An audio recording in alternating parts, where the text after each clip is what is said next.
앞뒤 옆 사람과 인사하겠습니다. 잘 오셨습니다. 은혜 많이 받으십시오.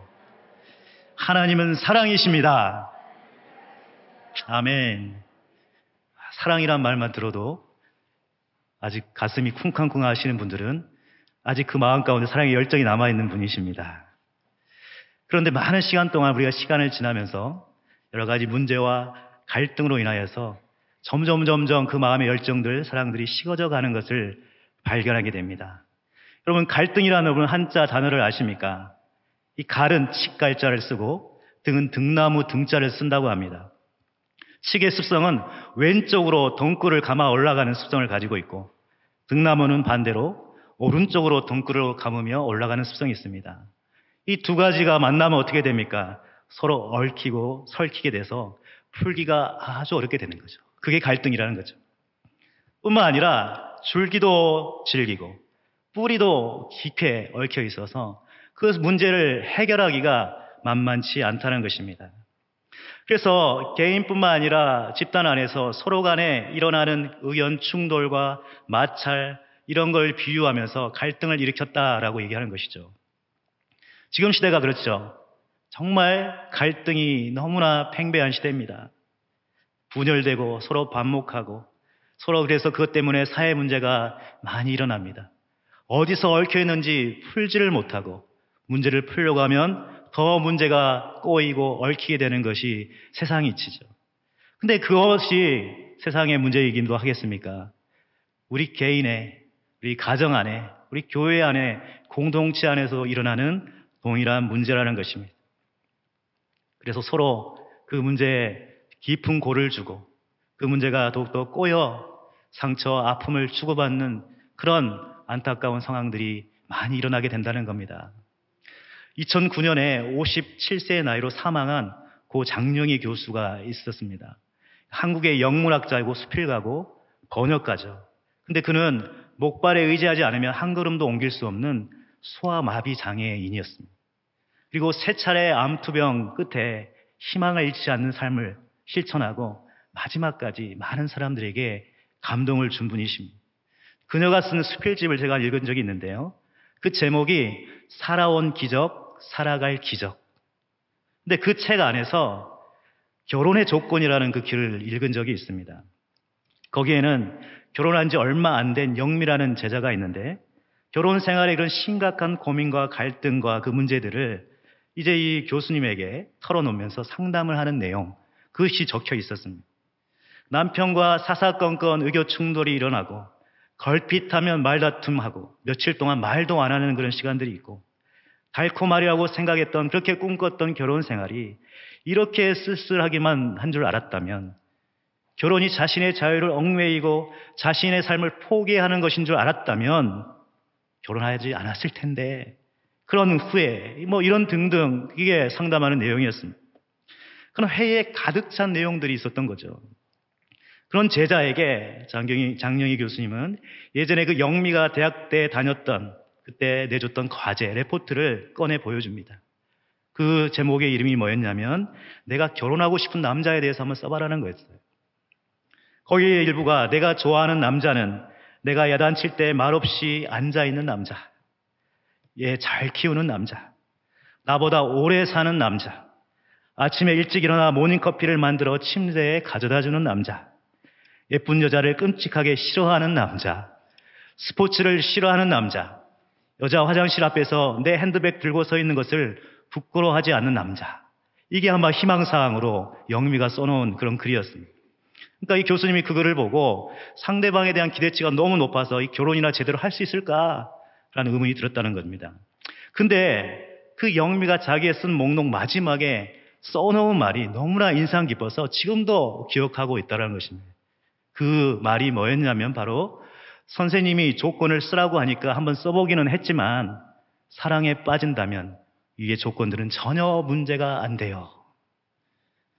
사랑에 빠진다면 어떠한 장애물 문제도 문제가 안 된다는 것입니다.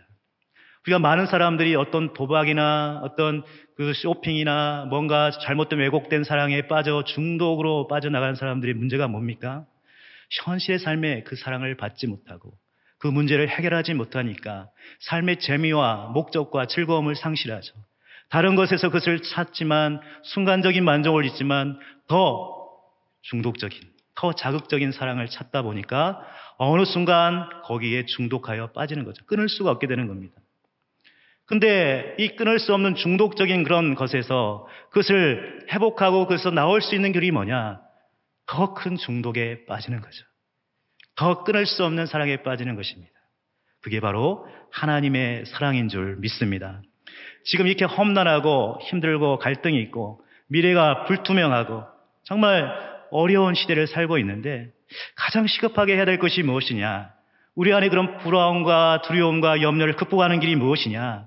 그것은 바로 사랑을 회복하는 것인데 그 사랑이 이 세상에 순간적으로 변하는 사랑, 그런 식어지는 사랑, 움직이는 사랑이 아니라 영원히 변치 않는 하나님의 사랑을 회복하는 것인 줄 믿습니다. 그 사랑 안에 거하는 사람이 바로 축복된 인생인 줄 믿습니다.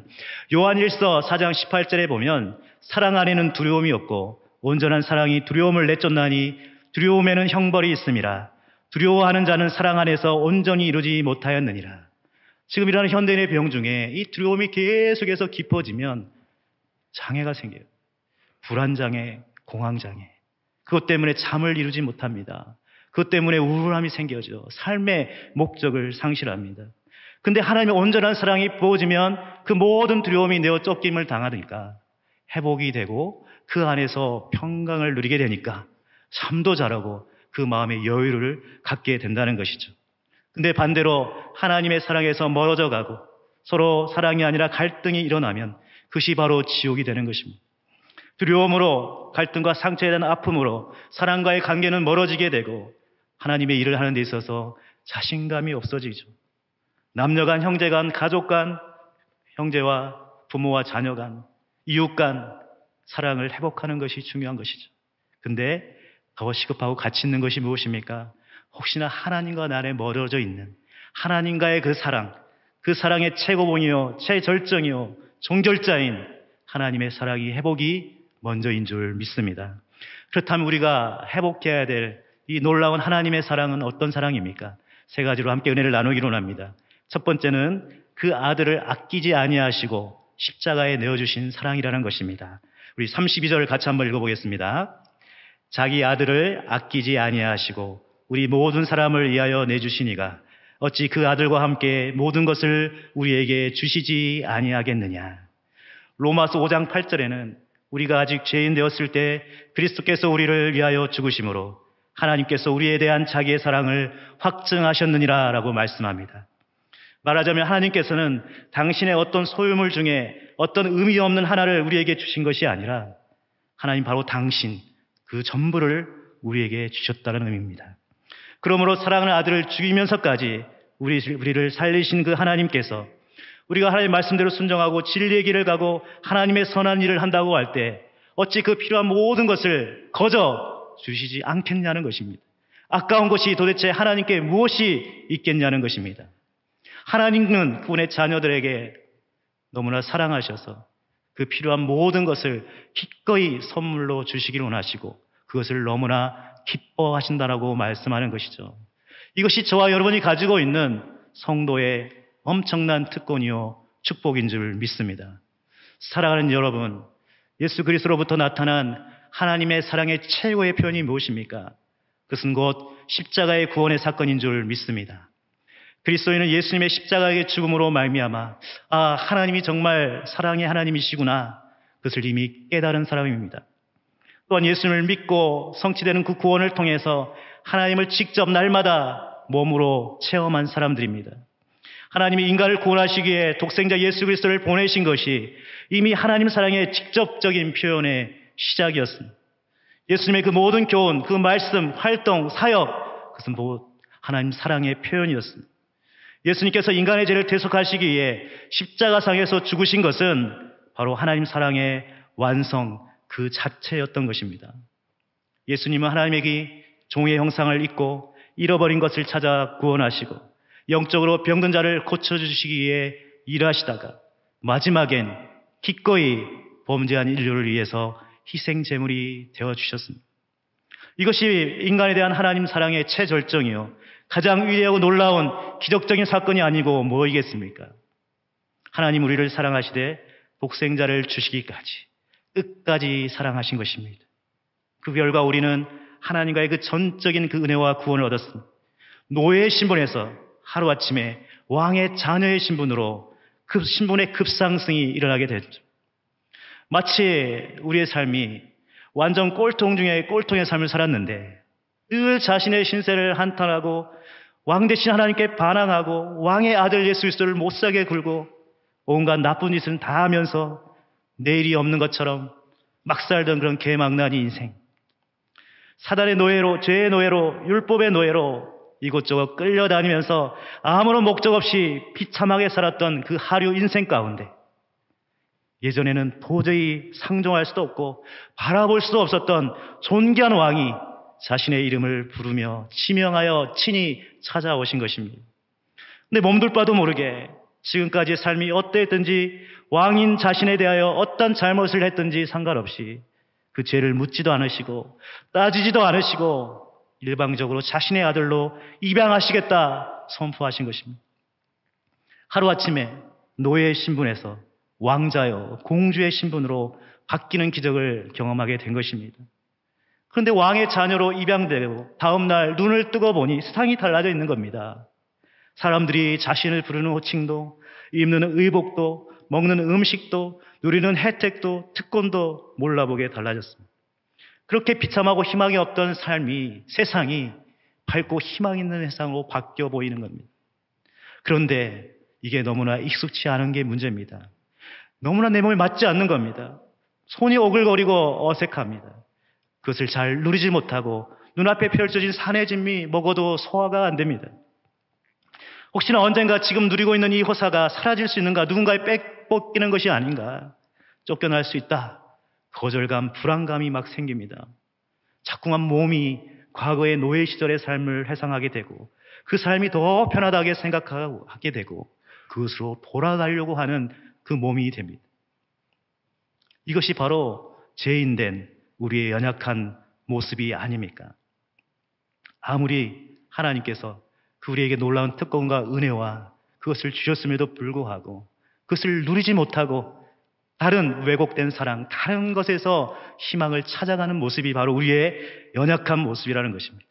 그래도 너무나 감사한 것은 뭐냐면 우리 안에 계신 성령께서 매 순간순간마다 그런 길을 갈고 낙심하고 좌절할 때마다 너는 하나님의 존귀한 자녀다.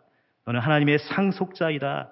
너는 더 이상 죄의 종이 아니라 왕의 자녀이고 사랑받기에 합당한 사람이다. 계속해서 우리를 격려해 주시고 우리에게 말씀해 주신다는 것이죠. 네가 어떠한 영적인 신분을 가지고 사는 사람인지를 우리에게 깨닫게 하신다는 것입니다. 그러므로 말미암아 우리 안에 있는 그 죄의 습관과 허물과 상처와 쓴뿌리들을 그들을 날마다 주님의 십자가 앞에 가지고 나가 그것을 못 박음으로 말미암아 우리의 옛 자아는 죽어지고 내 안에 예수님만 살아나게 하는 그러한 삶을 살도록 끊임없이 권면하고 도전하고 계신다는 것이죠. 이제 시간이 어느 정도 지나서 영적인 성숙을 경험하고 자신도 모르게 왕의 자녀로서의 품격이 그의 삶에서 그의 말에서 드러나기 시작하고 왕의 그런 당당한 자녀로서의 그 권리를 누리면서 당당하게 이 세상 가운데 믿음으로 살아가는 그러한 삶을 살게 하는 것, 이것이 바로 하나님이 우리에게 주시는 은혜라는 것이죠. 그래서 이 놀라운 하나님의 사랑을 회복하고 그 은혜를 경험하면 거기에서 멈추지 않는 삶을 삽니다. 그것을 흘러보내는 삶을 사는 것이 당연하게 돼 있죠. 말세를 사는 성도들이 두려움과 갈등과 문제와 상처를 극복하고 세상을 향하여 하나님 나라를 확장시켜 믿음으로 승리하게 사는 삶, 그것은 바로 하나님과의 사랑의 회복인 줄 믿습니다. 그 사랑은요, 어떤 모양으로든지 그 사랑은 삶에서, 말에서, 표정에서 나타내게 돼 있습니다. 사랑하는 사람 안 봐도 그 얼굴만 봐도 알 수가 있습니다. 그 얼굴에서, 눈빛에서 꿀이 뚝뚝뚝 떨어지죠. 그 행동에서 아주 리드미컬하게 에너지가 있습니다. 사랑이 그 안에 그대로 드러나 있습니다. 입이 귀에 걸려서 싱글벙글하며 다닙니다. 어떤 일을 해도 힘들지 않습니다. 하나님을 뜨겁게 사랑할 때 그 사랑을 주체하지 못해서 내 자신뿐만 아니라 우리의 가족과 형제와 성도들, 그 이웃들을 사랑하게 되는 것입니다. 내성마비 시인 송명희 시인이 그녀가 지은 시 다할 수 없는 하나님의 사랑이라는 시에 이렇게 고백하고 있습니다. 하나님의 사랑은 다할 수 없는 이야기, 하나님의 사랑은 다 쓸 수 없는 책이라.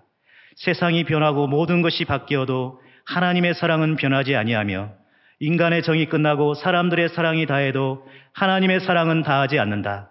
모든 노래가 끝이 나고 아름다운 모든 것이 지나가도 하나님의 사랑은 끝나지 않는다. 세상이 다 끝난 것 같고 인간의 정이 다 메말라진 것 같고 사람들의 사랑이 다 없어진다 하지라도 영원한 것 하나 남게 되는데 그것이 바로 하나님의 사랑이라는 것입니다. 그러니까 우리가 의지해야 되고 붙들어야 될 것이 무엇입니까? 우리를 향한 하나님의 그 사랑, 끊을 수 없는 사랑, 취소될 수 없는 사랑, 제한될 수 없는 사랑, 그 완전한 사랑, 그 영원한 사랑, 그 무한한 사랑인 줄 믿습니다. 바로 그 사랑을 지금 저와 여러분은 받고 있다는 것을 여러분 명심하시기를 바랍니다.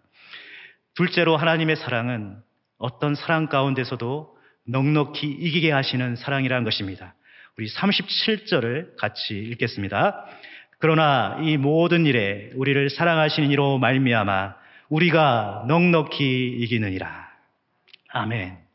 때로 신앙생활하면서 이 복음 때문에 예수님 때문에 시험과 고난, 어려움을 당할 때가 있습니다. 물론 나의 죄 때문에 어려움을 당할 때도 있죠. 또 원하지 않는 사단과의 영적인 싸움을 감당할 때 얼마나 힘이 든지 모릅니다. 아마도 지금 그런 과정을 지나가고 계신 분들이 있을지 모르겠습니다. 근데 그 과정은 지나보면 오히려 그 시험은 하나님의 축복의 그런 과정이고 믿음을 시험하며 더 단단하게 재련하는 과정이라는 것을 깨닫게 되죠. 그러니까 이것을 잘 인내하며 끝까지 견뎌낸다면 좋은 날이 온다는 것입니다. 더 깊은 믿음의 성숙의 단계로 나갈 뿐만 아니라 하나님과의 그 온전한 사랑, 그 치밀한 관계로 회복되는 그 은혜를 경험하게 되는 것이죠. 그래서 어떤 일을 하든지 간에 지치지 아니하고 계속적으로 샘솟는 힘과 능력이 그 안에서 나타나게 돼 있다는 것입니다. 좋은 우리가 그 믿음의 동력자들과 함께하는 것 정말 중요하죠. 근데 하나님의 사랑이 그 안에 없으면 그 관계가 어느 정도 깨어지고 한계가 있게 되고 마침내는 서로 갈등의 관계로 언제든지 변질될 수가 있다는 것입니다. 그래서 하나님과 함께한다는 것, 주님의 사랑 안에 끊임없이 거한다는 것, 이것은 너무나 중요한 우리의 삶의 문제라는 것입니다. 근데 사단은 끊임없이 어떻게 우리를 속입니까? 주님의 그 고난과 그 영광에 참여하지 못하도록 때로는 이 가문이설로 속이고 때로는 그 사랑을 의심케 하고 때로는 우리에게 두려움을 줌으로 말미암아 하나님을 오해하게 만들어 하나님과의 관계를 멀어지게 깨어지게 만든다는 것입니다. 우리 안에 그러한 관계가 깨어지면 어느 순간 문제가 드러나기 시작합니다. 종교개혁자 루터는 실제로 그 앞장서서 종교개혁을 진행하는 중에 사단에게 못 견딜 정도의 그런 참소를 당한 적이 있습니다. 그때 그가 뭐라고 믿음으로 선포하냐면 그렇다. 나는 내가 참소하듯 흉악한 죄인이다. 그러나 하나님께서는 그럼에도 불구하고 나를 죽기까지 사랑해 주셨다. 여러분 삶의 그런 어려움과 그런 참소를 맞을 때 이런 믿음의 고백, 믿음의 선포가 필요한 것입니다. 사도 바울도 말하기를 아무리 사단이 우리를 대적하고 고발하고 정죄할지라도 우리를 향한 그리스도의 사랑에서 절대로 끊을 수 없다라고 말씀하고 있습니다. 이 37절에 넉넉히 이긴다라는 것은 승리의 완전성을 의미합니다. 성도는 완전한 승리를 경험한 사람이죠. 왜냐하면 주님께서 그 성도를 사랑하시기 때문이라는 것입니다. 주님께서 성도를 향해 베푸시는 사랑은 이미 과거 십자가에서 확증된 사랑이죠. 현재에도 계속되는 사랑입니다. 미래에도 영원히 유효한 사랑입니다. 요한일서 5장 4절에 하나님께로부터 난 자마다 세상을 이기느니라. 세상을 이기는 승리는 이것이니 우리의 믿음이니라. 하나님이 우리를 향한 사랑은 세상을 넉넉하게 완전하게 이길 수 있는 힘의 원천이 되는 줄 믿습니다. 우리 앞에 놓여진 싸움, 이미 승리가 보장되어 있는 싸움입니다. 예수님께서 하나님의 그 예수님의 그 하나님의 아들의 이름을 믿는 자, 그 아들을 죽기까지 사랑하신 그 하나님의 사랑을 경험한 자, 그들을 통해서 이 세상을 이기게 하시는 줄 믿습니다.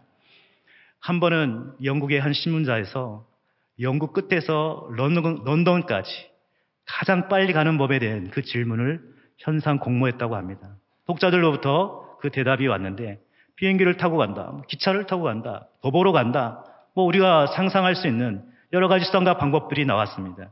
그런데 의외의 답이 1등으로 당선이 되었는데 그 답이 뭐냐면 좋은 동반자와 함께 가는 것, 즉 사랑하는 사람과 함께 가는 것이라는 거죠.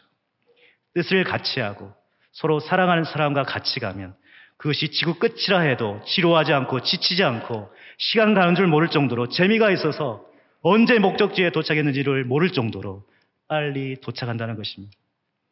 그렇습니다. 지금의 삶이 여러분 힘들고 어려우십니까? 끝이 보이지 않는 그런 고난의 터널을 지나가고 있는 것 같습니까?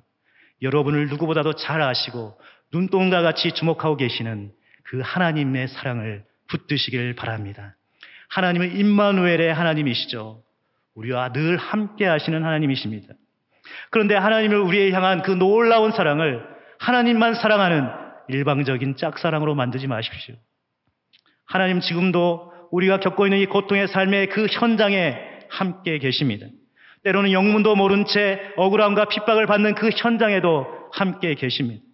때로는 앞이 보이지 않는 것과 같은 사방의 우겨싸움을 당하는 것과 같은 절망적인 상황에서도 우리의 곁에 함께 계시는 임마누엘의 하나님이신 것입니다. 자녀의 눈물과 그 탄식과 그 부르짖음과 그 작은 신음에도 응답하시고 우리를 위로하실 뿐만 아니라 가장 좋은 길, 가장 선한 길로 인도하시는 사랑의 하나님이신 줄 믿습니다. 혹시 고난으로 인하여서 어려움을 당하고 계시는 분이 계시다면 역설적으로 오히려 기뻐하시길 바랍니다. 예수님께서 약속하신 그 찬란한 그 십자가의 영광을 곧 보게 될 것입니다. 날마다 주님의 그 온전한 사랑이 여러분을 이끌어 주실 것입니다. 그 사랑이 어떠한 그런 장애물이나 사단의 공격에서도 든든히 이기게 하며 어떠한 시험과 역경에서도 넉넉하게 이기게 만들기 때문이라는 것입니다. 또한 그 사랑이 우리를 하나로 만들게 하고 주님 안에 거하게 하고 세상 사람들로 하여금 예수님이 누구이신지 그 복음을 담대히 증거하게 하는 원동력이 되는 줄 믿습니다. 혹시나 그런 절망적인 상황들이 있다면 그 절망적인 상황으로 더 하나님 앞에 나아가 주님의 십자가를 붙들고 하나님의 사랑을 붙들고 오히려 하나님을 더 사랑을 깊이 체험함으로 승리하는 축복의 시간 되시기를 주님의 이름으로 축복합니다. 마지막 세 번째, 그 어떤 것도 절대로 끊을 수 없는 강권하시는 사랑이라는 것입니다. 우리 35절부터 35절을 한번 읽겠습니다. 누가 우리를 그리스도의 사랑에서 끊으리요? 환난이나 공고나 박해나 기근이나 적신이나 위험이나 칼이라. 39절 읽겠습니다. 높음이나 깊음이나 다른 어떤 피조물이라도 우리를 우리 주 그리스도 예수 안에 있는 하나님의 사랑에서 끊을 수 없으리라. 아멘. 35절의 이 환난, 이것은 대개 외부로부터 닥치는 고난이나 고통 따위를 의미합니다. 이 곤고란 말은 원래 좁은 방을 가리킵니다. 그러니까 예수 믿는 것 때문에 좁은 감옥에 갇힌 것, 행동에 제약을 받는 것, 이러한 심한 심적 고통을 가리키는 거라고 할 수 있죠. 박해라는 것은 자신이 믿는 그 종교 사상 때문에 이런저런 해를 당하는 것이죠. 기근이라는 것은 양식이 없어 굶주림에 처하는 것입니다. 바울 역시 그리스도의 일꾼으로서 여러 번 줄이고 목마르고 굶주렸다고 고백하고 있습니다. 적신이란 말은 벌거벗었다는 뜻입니다. 옷이 변변치 않아 추위에 헐벗은 만큼 궁핍하였다는 것을 얘기합니다. 위험은 신변의 위협을 당하는 것이죠. 바울은 자신이 죽을 뻔한 고비도 여러 번 넘겼고 여러 번 여행에 강의 위험과 강도의 위험과 동족의 위험과 이방인의 위험과 시내의 위험과 광야의 위험과 바다의 위험과 거짓 형제 중에 위험을 당하였다고 고백하고 있습니다. 우리 삶에 얼마나 많은 이건 위험 요소들이 있습니까? 이 장마로 인하여서 목숨을 잃은 분들도 계시지 않겠습니까? 칼, 상해를 입거나 목베임을 당하거나 순교를 당한 것을 가리키죠. 초대교회 그리스도인들은 이 로마의 이런 엄청난 핍박에도 불구하고 그들의 신앙을 겪고 꺾지 않았습니다. 믿음을 지키기에 그 어둡고 침침한 카타콤으로 피해 스스로 들어갔습니다. 온영 경기장에서 사자의 밥으로 죽어가기도 했고 때로는 불에 타 죽기도 하고 칼로 목베임을 당하기도 하고 톱으로 켬을 당해 죽기도 했습니다. 그러나 그들의 육체는 죽일 수 있어도 그들의 영혼은 하나님의 사랑에서 끊을 수가 없었다는 것이죠. 엄청난 박해와 해유로 당장 그리스도인의 씨가 마를 것 같아 보였는데 핍박하면 핍박할수록 오히려 교회는 흥하게 되고 그리스도인들은 늘어나게 됐습니다. 지금 여러 가지 상황으로 인해서 교회에 오지 못한 성도들이 있습니다. 믿음을 잃어버린 것 같습니다. 주여 그 다음 세대가 소망이 있을까 부정적인 생각이 들 때가 많습니다. 그러나 하나님이 그 가운데 일하시기 때문에 하나님은 우리의 사랑의 추적자가 되셔서 결코 우리를 그대로 두지 아니하시고 다시 우리의 믿음을 회복시켜 그것 가운데 하나님 나라의 그런 회복이 임하게 될 줄 믿습니다. 하늘이 무너지고 땅이 꺼지고 사방에 우여쌈을 당하는 사면초가의 상황이 온다 할지라도 하나님의 우리를 향한 그 사랑 결코 끊을 수 없는 강권하신 사랑임을 기억하시고 날마다 믿음을 지키시기를 주님의 이름으로 축복합니다. 그러나 하나님께서 그분의 자녀된 우리를 끝까지 포기하지 아니하시고 그분의 섭리 가운데 우리를 보호하시고 인도하시는 이유가 무엇입니까? 바로 그것이 끊을 수 없는 하나님의 사랑 때문인 줄 믿습니다. 고린도후서 5장 14절에 그리스도의 사랑이 우리를 강권하시는도다. 우리가 생각하건대 한 사람이 모든 사람을 대신하여 죽었은즉 모든 사람이 죽은 것이라. 강권하다, 이 말은 끝까지 끌어주다라는 뜻입니다. 어떤 부족함, 연약함, 그 방해와 장애물이 있다 할지라도 그것과 아랑곳하지 않고 끝까지 이끌어주시고 밀어주시고 믿어주신다는 뜻입니다. 그 하나님의 강권하신 사랑은 우리 모두에게 향하신 무조건적인 사랑인 것입니다. 네가 그것을 하면 내가 이렇게 해줄게, 어떤 조건이 붙어있는 조건적인 사랑이 아니라는 것이죠. 이 땅의 모든 사람은 바로 이런 대가와 보상을 요구합니다. 기브 앤 테이크의 사랑이라는 것입니다. 부모가 자녀를 사랑함에도 내 새끼라는 조건이 붙어있기 때문에 가능한 거 아니겠습니까? 우리는 절대로 누군가를 아무 대가 없이 그냥 조건 없이 사랑할 수 있는 존재가 아닙니다. 그러나 하나님은 다르죠. 이 세상의 그런 조건적인 사랑과는 다릅니다. 아무 조건 없이 무한하고 영원하며 무조건적으로 사랑하시는 아가페 사랑인 줄 믿습니다. 그러므로 우리가 지식적으로 하나님은 사랑이시구나 라고 아는 사람과 직접 그 하나님의 사랑을 체험하여 아는 사람은 천지 차이라는 것입니다. 지식적으로 하나님을 알고 직접 하나님의 사랑을 경험하지 못한 사람은 결코 그 삶 안에 변화가 일어날 수 없습니다. 고난이 오고 시험이 오면 그냥 무너져 내리고 하나님을 떠나는 것이죠. 예수님을 지식적으로 아는 사람들 중에 기독교를 비판하고 욕하는 안티 기독교인들이 얼마나 많은지 아십니까? 또 성경을 이성적으로만 아는 사람은 그 얄팍한 지식 때문에 오히려 이단에 쉽게 빠지게 됩니다. 그렇지만 하나님을 깊이 있게 만난 사람, 하나님의 사랑을 깊이 있게 체험한 사람, 지식적으로 그 복음의 은혜를 경험하며 사는 사람, 그는 그의 말에서, 얼굴에서, 행동에서, 삶에서 무엇이 달라도 다른 것들이 발견되게 되는 것이죠.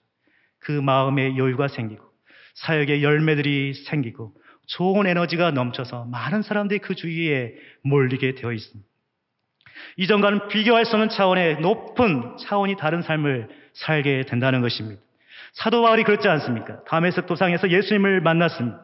예수를 믿는 사람들 잡으러 다녔던 그가 예수님을 만난 다음에 복음을 경험하고 하나님의 사랑을 경험하고 삶의 방향과 목적이 완전히 달라졌습니다. 성경에 나오는 모든 믿음의 사람들은 다 하나님을 깊이 만났고 그 깊은 사랑을 체험했던 사람들입니다. 우리도 한때는, 아니 지금 이 순간에도 하나님을 만나고 하나님의 사랑을 경험한 사람들이 아닙니까? 여러분 얼마나 삶이 달라지시고 변화가 되셨습니까? 왜 우리 가정이 변화되지 않을까요? 왜 교회가 진정한 천국 공동체가 되지 못합니까? 왜 우리 관계 가운데 계속 긴장과 갈등의 삶으로 연결되어 있습니까? 끊을 수 없는 그 강권하시는 하나님의 사랑을 믿지 못하고 받아들이지 못하고 사랑하기보다는 사랑받기를 더 원하는 우리의 이기적인 모습 때문에 아닙니까? 만약 우리의 개인뿐만 아니라 우리의 가정과 교회와 일터와 세상을 정말로 변화시키시길 원하신다면 우리가 먼저 끊을 수 없는 그 하나님의 강권하신 사랑을 회복해야 되는 줄 믿습니다. 그 사랑 안에 거함으로 말미암아 그 사랑을 붙들어야 될 줄 믿습니다. 만약 여러분 지금 우리의 사랑이 느껴지지 않을 정도로 우리의 마음이 굳어져 있고 강팍해져 있고 메말라져 있다면 여러분 믿음으로 고백하시고 그 사랑을 회복하셔야 되지 않겠습니까? 하나님, 내 힘으로 안 되네요. 내 뜻과 힘과 정성과 목숨을 다하여 하나님을 사랑하기를 원합니다. 다시금 하나님과 사랑에 빠지게 하옵소서. 그 첫사랑과 구원의 감격과 기쁨을 회복시켜 주시옵소서. 하나님과 우리의 관계는 세상의 그 어떤 것과도 끊을 수 없는 사랑의 관계인 것입니다. 그것을 믿는 우리 모두에게 허락한 하나님의 은혜요, 특권이요, 축복인 줄 믿습니다. 그러므로 하나님을 지식적으로 아는 것이 아니라 매 순간 하나님을 직접 만나시기를 바랍니다. 그 하나님의 사랑을 더 깊이 경험하며 하나님을 알아가시기를 바랍니다. 무엇보다도 이 사랑을 회복함으로 말미암아 그것을 흘러보내는 사해처럼 막혀진 댐처럼 벗겨서 썩혀지는 그런 사랑이 아니라 흘러보냄으로 말미암아 정말 평화가 필요하고 회복이 필요한 것 가운데 하나님의 나라가 확장되어지고 하나님의 사랑이 부어지는 놀라운 역사가 저와 여러분 가운데 있기를 주님의 이름으로 축복합니다. 이제 말씀의 결론을 맺겠습니다. 사랑하는 성도 여러분, 하나님의 사랑을 더욱 간절히 찾으시기를 바랍니다. 지금의 시기가 더 하나님의 사랑이 필요한 시기인 것 같습니다. 하나님과 사랑에 빠지면 사랑하면 예뻐진다는 그 말처럼 단순히 얼굴만 예뻐지고 빛이 나는 것이 아니라 우리의 정신이 맑아지고 우리의 영혼이 예뻐지는 그 은혜의 체험이 저와 여러분 가운데 있기를 바랍니다. 세상의 그런 두려움으로 말미암아 우리 안에 어떤 그런 공황장애와 불면증과 우울증과 육신의 그런 약함들이 사라지고 회복되는 놀라운 역사가 저와 여러분 가운데 있기를 주님의 이름으로 축복합니다. 미래가 불투명하죠. 세상이 어지럽고 혼란합니다. 곳곳에서 전쟁과 재난과 질병과 폭력의 소식들이 귀에 들려옵니다. 어떤 순간적으로 두려움과 절망이 엄습할 때가 있습니다. 그러나 하나님의 온전한 사랑이 우리 안에 부어질 때 그 모든 두려움은 내어 쫓기게 될 줄 믿습니다. 사단 앞에서도 그 어떤 것도 우리를 향한 하나님의 사랑에서 끊을 수 없다. 믿음으로 선포하시기를 바랍니다. 이 세상을 바라보면 소망이 없습니다. 절망뿐입니다. 세상에는 왜냐하면 하나님 아버지의 사랑이 없기 때문입니다. 하나님 사랑을 우리 가운데 다시금 보여주시고 그 사랑을 다시금 하나님 붙잡게 하여 주시옵시고 그 사랑을 다시금 회복시켜 주시옵소서. 나를 통해서 그 사랑이 흘러넘쳐 주체할 수 없어서 그 사랑을 조금씩 흘러보낼 때 우리의 가정 안에 회복이 일어나고 우리의 이웃이 따뜻한 모습으로 변화되는 역사가 일어나게 하여 주시옵소서. 무엇보다도 그 끝이 없는 끊을 수 없는 견고한 강권하시는 그 하나님의 사랑 안에 단단히 뿌리를 받고 견고하게 서 있어서 어떠한 풍랑과 폭풍에도 흔들리지 아니하고 하나님과 영원히 동행함으로 승리하시는 저와 여러분 되시기를 주님의 이름으로 축복합니다. 아멘.